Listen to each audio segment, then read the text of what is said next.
Adventures in being a recovering ex Jehovah Witness. Let's talk about Black identity, Black politics, Black issues, and Black excellence. What it was like being Black growing up as one of Jehovah's Witnesses. What's up, everybody? It's your favorite pirate captain. It's your favorite goddess king. It's your favorite auntie, uncle, LadySpeech in the place to be. It's your favorite hood healer, high priestess, motivational dominatrix. I'm in the building. I'm in the place to be, and so are you. It's good to see you. It's good to welcome you here. If you are an OG to this, if you're not new to this, but you true to this, welcome back, my dears, my loves. If you are new here, well, welcome, welcome, welcome, honey. It only gets better from here. Now, if you like what I'm doing, if you like what you see, if you're feeling any of this, if you're feeling any of me, go ahead and hit that like button. Go ahead and hit that subscribe button, baby. And go ahead and hit that notifications bell so you can keep up with everything we're putting down over here. Now, let's hop into today's video. Let's hop into today's video. First and foremost, I gotta say Happy Black History Month to you, baby. I'm currently filming this video in the middle of Black History Month 2023. So if you are seeing this video during Black History Month, Happy Black History Month to you and yours. And you don't have to be Black to celebrate Black History Month, baby. I need to remind you that Black history is world history. It's American history, honey. And it's deeper than slavery, okay? So learn you some things about Blackness.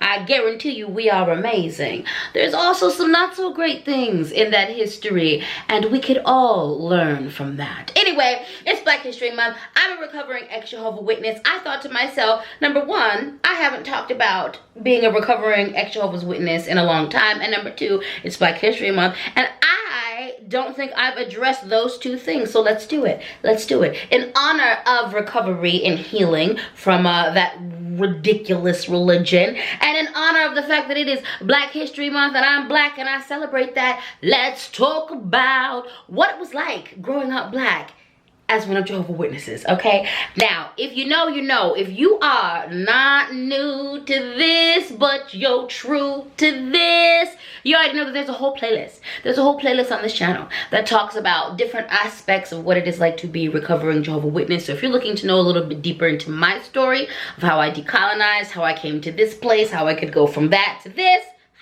get to the playlist, honey. This video can be found under the playlist. So when you're done listening to this, just, you're already there. You're already there. Easy. You're already there, okay? But today, and I've talked about this in a couple of videos, actually. I have definitely shared my story, and I've spoken to Blackness in regards to being a Jehovah's Witness in other videos, but it's never been the whole video. So that's what we're going to do today. So are you ready to take a deep dive with me, baby? Let's go.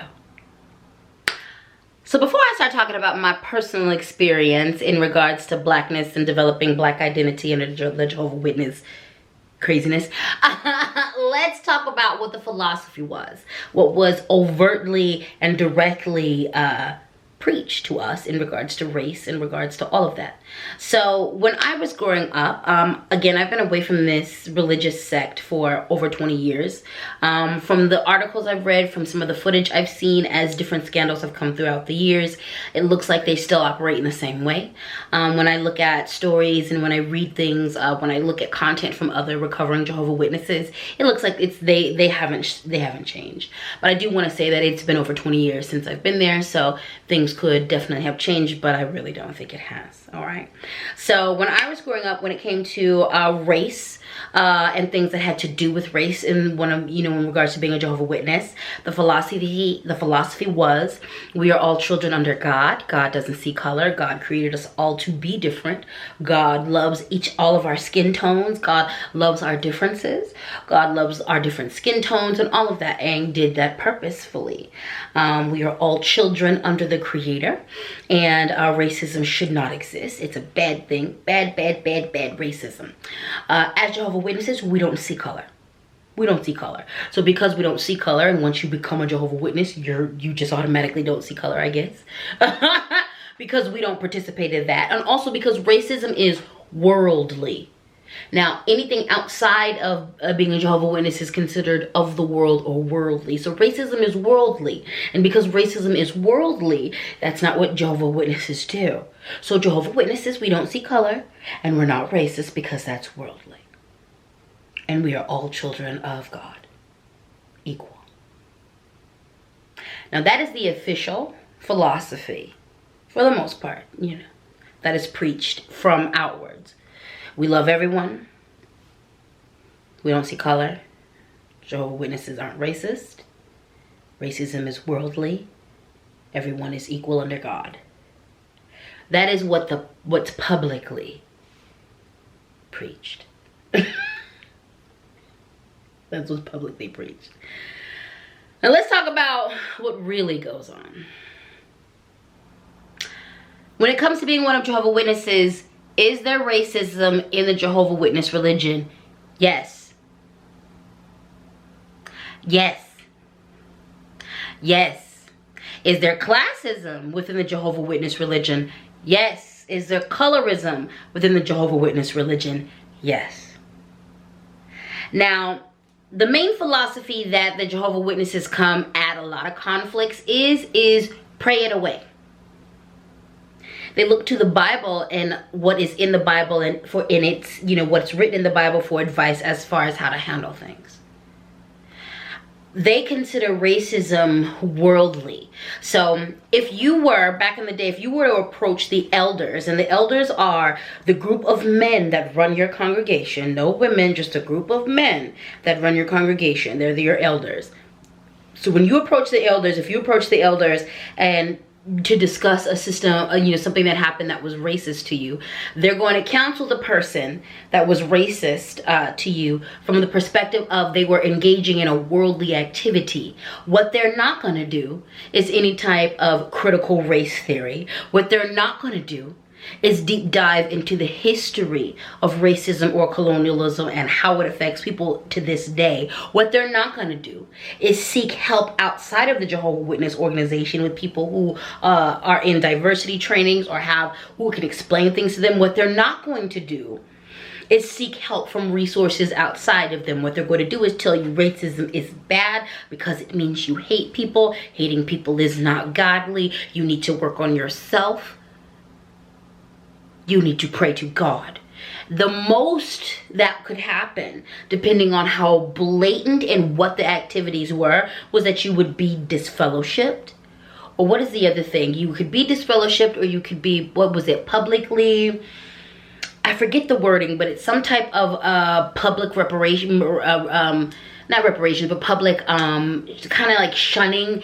It's a step under being disfellowshipped. So when you're disfellowshipped, then being a Jehovah Witness, your family's not allowed to talk to you. When you come to meetings, no one's allowed to associate with you. You're not allowed to go out in public and preach the word, so you can't go door to door.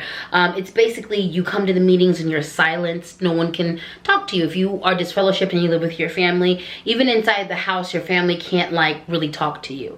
If there was a situation where like I lived with my Jehovah Witness family and I got disfellowshipped, I would either have to move, or if it was a situation where I couldn't move, they couldn't really talk to me in the house either, you know? So basically you're isolated until you do whatever, until you pray, until you do whatever is part of that punishment, and you come to the meetings on a regular basis, you show that you are, you know, remorseful, and then they reinstate you, okay? That's the worst that would happen to you. That's the worst. There is no deep dive or deep work into nothing. It's not a situation where the whole congregation would receive diversity training. We wouldn't, nothing. You pray it away. That is their answer. You pray it away. You recognize that is a part of hateful spirits, and hateful spirits are not godly. That's it, that's all. So you can imagine with that being the response. You can imagine with that being the response. You can imagine with that being response, racism was incubated. It was incubated. It was given a space to be and to thrive. And because it's treated like that, what ends up happening is a lot of blatant racism comes out in ridiculous amounts of microaggressions. Ridiculous amounts of microaggressions. So publicly, Jehovah Witnesses are all kumbaya, we love everyone, racism doesn't exist here because that's bad, bad, bad, it's part of hate, God does not hate, we don't hate, bad, bad, bad. The reality of the situation is there was a lot of racist things that went down. There was a lot of racist things that went down. Now, I grew up in Colorado. I went to a black congregation within Colorado. I did experience a fair amount of microaggressions when it comes to when we would meet in big groups as Jehovah Witnesses. When you're a Jehovah Witness, you have your home congregation, like your home church, you have your home congregation. But a few times a year, we met on bigger levels. We celebrated the memorial together. So that was like the commemoration, is that the right word? Whatever. Of Jesus's death. So we would meet up, groups of congregations would meet up on a big level. Then there were these assemblies that happened during the year, okay? So even though I went to a black congregation, there were a few white people that went to our congregation. I mostly would see a lot more white people when we would do those big conferences or assemblies, okay? That's when I had more contact with white Jehovah Witnesses. And those were the places where I experienced a lot more racism in regards to microaggressions. But again, because it's bad, and Jehovah Witnesses are very much about appearances, very much about appearances and keeping up with the Joneses. Where the racism was rarely overt and rarely blatant in your face in Colorado. Now, I did hear stories when I was younger of it being much worse in the South. I did hear stories circulated by other folks of color within the Jehovah Witnesses that other places overseas. Because you have to remember that Jehovah Witnesses recruit from everywhere. They go into the prisons, they go everywhere. They don't care. They want rich people, they want poor people, they want everybody. They go into every place and every part of society. They try to penetrate and get people. So they're recruiting from everywhere. There is no decolonization, there is no healing, there is no addressing of real life issues within the Jehovah Witness fold, okay? So they're bringing in people who are racist, who are blatantly racist. They're bringing in people who are blatantly racist and giving them a way to appear as if they're not, but actually be racist. It's a trip. So with all that being said, you can probably tell that celebrating one's culture was not really strongly encouraged, okay? We weren't really having a lot of cultural-based activities or celebrations. We weren't acknowledging the different cultures of people in the congregation. We weren't celebrating that. Blackness wasn't celebrated, and also black issues weren't looked at. I remember I grew up during the Rodney King trials, and the only way that was really looked at in regards to Jehovah Witness is condemning hatred, and hatred being of the devil. That was it. There wasn't any true and deep discussion about the state of race in America. There wasn't any support that was given to black followers or black people within the congregation, even though, Jehovah Witness aside, we still face those same issues that other black people who weren't Jehovah Witnesses faced. There wasn't any comfort that was given to us. There wasn't any encouragement towards the white people within the congregation to address themselves, address whatever racism that they were indoctrinated with and did come into the Jehovah Witness fold with. There wasn't any of them. It was simply a condemning of what happened because it was a hate-based, and hate is wrong. No celebration of who you are, really no acknowledgement of who you are. So it's real wild to see me so proud of who I am, so knowledgeable of my history, so open. I definitely consider myself a Pan-Africanist, you know, someone who is into Pan-African history, who is into us as a people. I'm into global blackness. I celebrate global blackness. I'm very proud of my history, who I am, my history. I know it. I seek to know who I am. I practice in the way of a lot of my ancestors when it comes to my spirituality. I uplift my culture, and absolutely adore my culture, okay? So it's real crazy understanding who I am now and understanding that's where I came from. So let's talk about how I got here. First and foremost, shout out to my broken home, and shout out to my dad and my grandmother being the worst Jehovah Witnesses. That's really why I'm so proud of being black. And that's really why I have such a strong rooting in black global identity. And that is really why I understand my history and my herstory as a black person, and I seek to continue to learn it. That has everything to do with the fact that my parents got divorced and I went with my mother, and that has everything to do with the fact that when I got back into the custody of my father, he was the worst Jehovah Witness, and my grandmother wasn't that great either. What this did for me, so first off, when I was living with my mother, very black household. So those first few years of my life that I remember, because my parents were together the first year of my life, and then things fell apart. And so my first memories are just with my mom and her lovers, and the only man I consider my stepdad. But very black household, very black music. We were very pro-black everything, okay? This is the 80s, all right? Very pro-black everything, okay?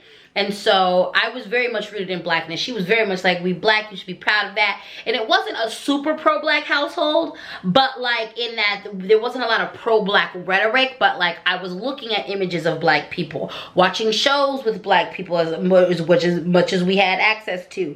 My mom was punching out black music. You know, I was constantly reminded that I was, you know, a black girl. You know what I'm saying? Like, you know, my mom heavily in black culture, all right? So I was very encased in blackness, in black culture before I went to live with my father. My mother wasn't Jehovah Witness by the time she divorced my father.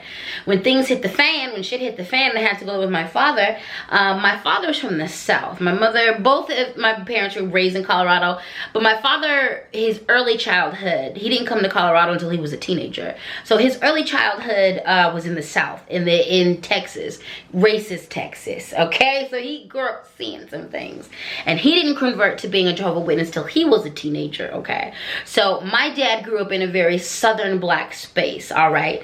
And one of the things that my dad was very much about impressing upon me from being a black southerner is that we were different because we were black. And one of the blatant messages, as much as my dad was a big abuser in my life, one of the things that he definitely prepared me for was the fact that I was femme, I was a woman, and I was black, which I was going to have it rough because of those two things. He made sure to let me know this world was out to get me. This world was out to get me, and never ever, don't trust it. So I grew up in he very much impressed upon me blackness. He was someone who did teach me some things about black history, not a lot. What he did tell me though, he did tell me a lot of stories. I remember, you know, if you've listened to my content, you know the relationship between my father and I is non-existent. He is a whole abuser. But there were some moments that I did have where they were good in my childhood with him, a few, not a lot. And some of the good moments were were him telling me stories. I would love it when he would tell me stories when I was younger about his childhood. And there was a lot of good stories, but there were also a lot of messed up stories that he told me. And he told me quite a few stories about racism, quite a few stories about having to run for his life, quite a few stories about watching things go down as a young black man, quite a few stories of being traumatized, of being hunted, what it's like to be lynched, what it's like to lots of things. So he always impressed upon me, and especially because I was surrounded. You know, I was growing up in a much different environment than he did. I had mostly white people that I was growing up around. Even though I went to schools with black people and people of color, I was growing up with way more white people than he did, and way more access to white things than he did. So he made it his mission to impress upon me never to all the way let my guard around a bunch of white people, because that is the way that I could lose my life. Even with being a Jehovah Witness, he always impressed upon me, like, I don't care what they say, people see color. And these white people in this Jehovah Witness place, they see color and they're going to treat you different, and you just need to know that you can't end up in every situation with a white person. I'm thankful for him because he gave me just a lot of realness. I'm thankful for him in that capacity, you know. And look at that healing. Because even though he can't ever be in my life again, because he is committed to being an abusive, not good person, my healing can give him his tiny little flowers where he deserves his tiny little flowers, okay? So that part I am grateful that he gave to me, he helped me with, even though the most of him is trash in my opinion. But yeah, due to those two things, and also lastly, due to my own curiosity, due to my own you know, my own development, I developed a very strong relationship with my blackness, okay? I developed a very strong connection with my blackness. There's a fair amount of my childhood where I was absolutely isolated because of the level of abuse that I experienced from my father.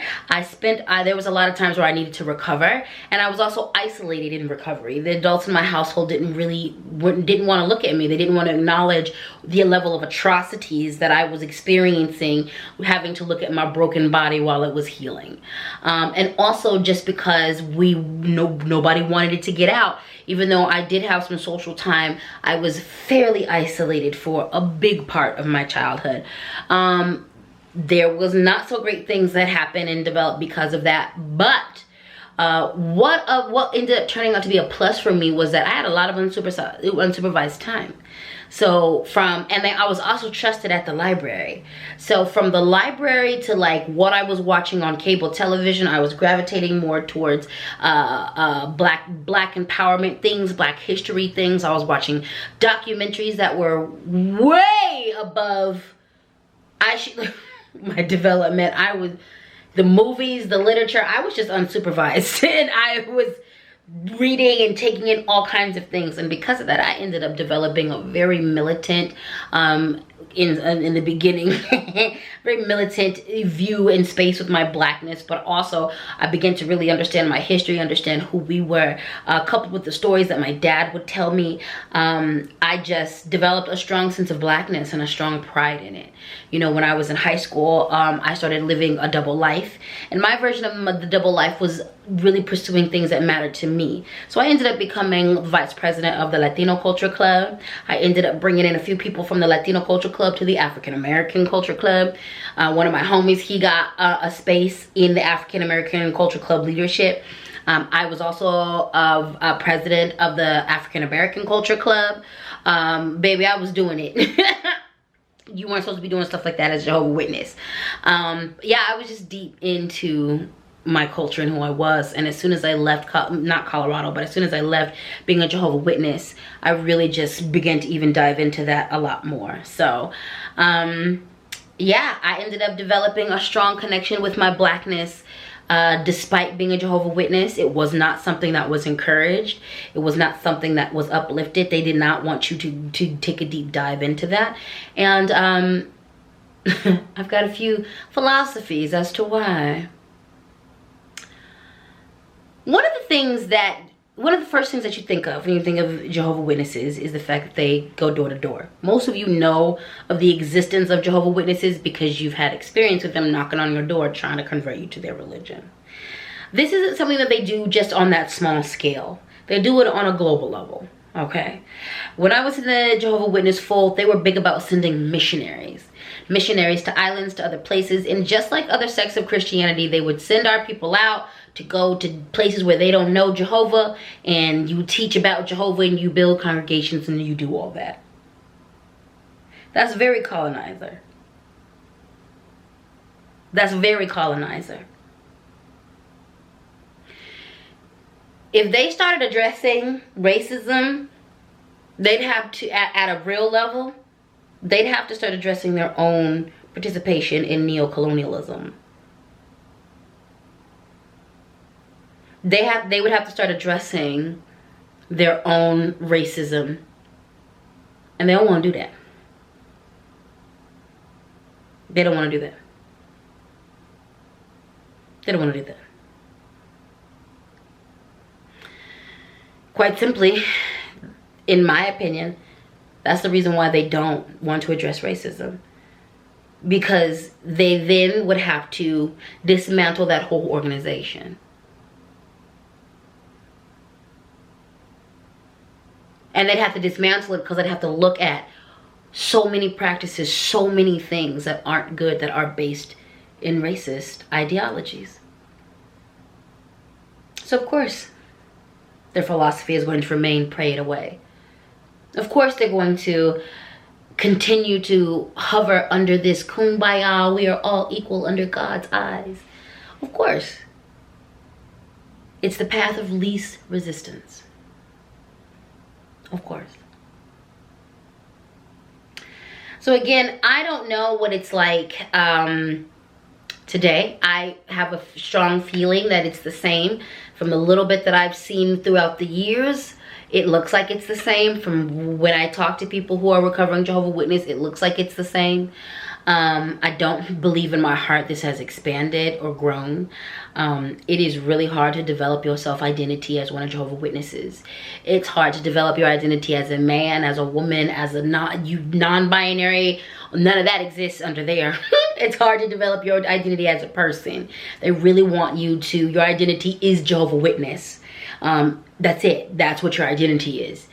So these other things that are you, that are a part of you, that make up who you are, even though we acknowledge that they're there, the most important part of you is your label as a Jehovah Witness. And that's what's going to be looked at. That's what's going to be developed. That's what's going to be poured into you. These other parts of your identity are only to support who you are as a Jehovah Witness. And if you're experiencing any trouble with those aspects of your identity, that's for you to figure out. That's not for them to help you with. So as a black person, if I'm having a hard time because I'm watching all this police brutality, that ain't something to take to the congregation. That's something that you pray away. You talk to God about that. And just know that racism is worldly, and one day or everything's going to go away because Armageddon's coming and we're all going to die. And then we're going to wake up, and when we're resurrected and there's no racism, no one's going to see color. We're all going to get along. Kumbaya. Everything is over and done with. Why should we address racism? Armageddon is coming. When Armageddon comes, it's going to wipe out everything, so all the racist people are going to die because no one in Jehovah Witness is racist. That's literally the philosophy, and it's backwards. Anyway, I'm happy I'm not there no more. I'm happy I recovered. I'm happy I escaped. And if you have escaped that space, congratulations to you too. All right. Again, shout out to my parents' broken marriage. Shout out to my dad being the worst Jehovah Witness.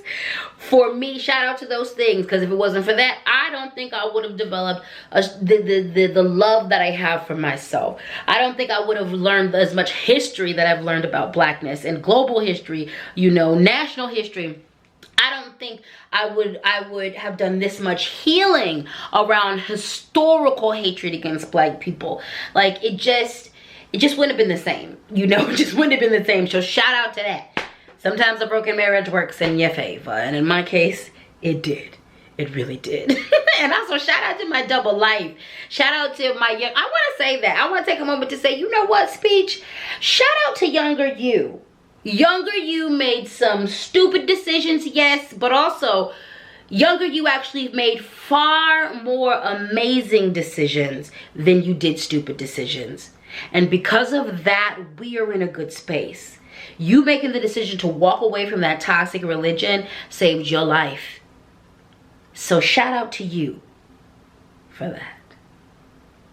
All right, y'all. If you made it to the end of this video, gold star for you. Gold star for you. I don't want to take up all your time. I just want to take up a little bit of your time, and I've accomplished that. So thank you for your time and attention, for tuning in. Your time and attention is currency. It's valuable currency. So thank you for spending some with me. Now, if you like what I'm doing, if you like what you see, if you're feeling any of this, if you're feeling any of me, make sure you hit that like button. Make sure you hit that subscribe button, and make sure you hit that notifications bell so you can keep up with all my shenanigans and happenings and goings downs and things. Now, just in case no one's told you today, thank you for being here on this planet. Thank you for surviving up till now. Thank you.